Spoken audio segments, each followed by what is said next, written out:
अस्सलाम वालेकुम।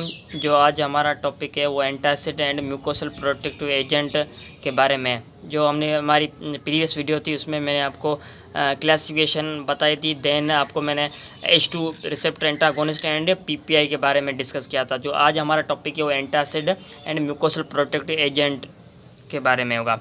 तो सबसे पहले हम डिस्कस करेंगे व्हाट इज़ एंटासिड। अभी एंटासिड क्या होते हैं? ये वैसे वीक बेस होते हैं और वैसे हमें पता है जो गैस्ट्रिक जो म्यूकोसा है जो स्टमक में उसमें क्या होते हैं, एसिड होते हैं।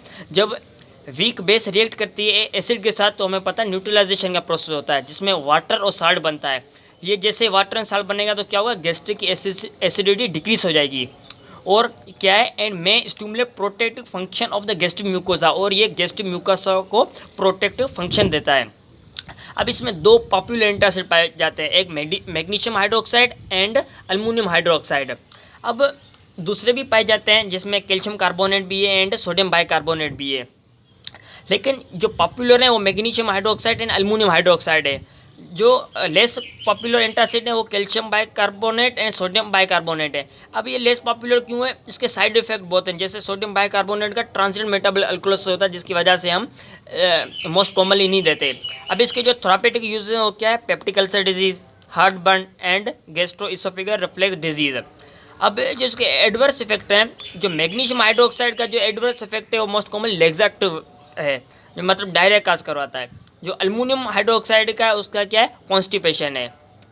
अभी दूसरा जो टॉपिक है वो क्या? प्रोस्टाग्लैंडिन। अब प्रोस्टाग्लैंडिन क्या करता है स्टमक को? अभी हमें पता है प्रोस्टाग्लैंडिन का जो फंक्शन होता है म्यूकोसा को प्रोटेक्टिव फंक्शन देता है, क्योंकि वो सिक्रेशन करता है किसकी? म्यूकस की, बाइकार्बोनेट की। जैसे हमें पता है म्यूकस और बाइकार्बोनेट साइटोप्रोटेक्टिव इफेक्ट देते हैं किसको? स्टमक को।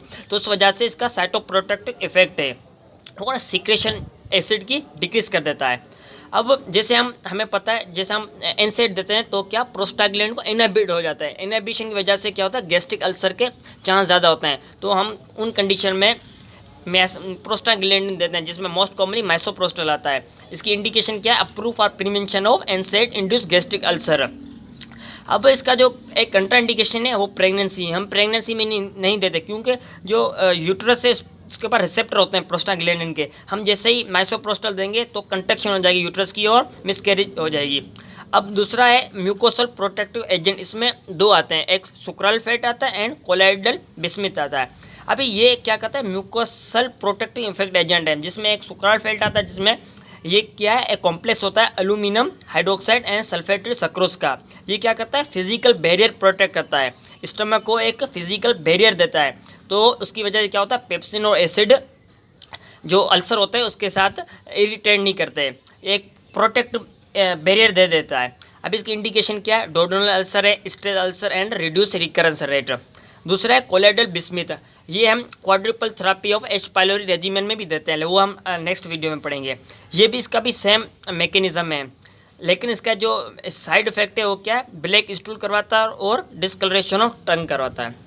Thank you. तो आज जो हमारा टॉपिक था एंटासिड वगैरह के बारे में वो हमने आज कवर कर लिया, और जो मेरा टॉपिक पूरा कवर हो गया पेप्टिक अल्सर डिजीज में। जो हमारा नेक्स्ट वीडियो होगी वो एंटीएमेटिक पे होगी। Thank you.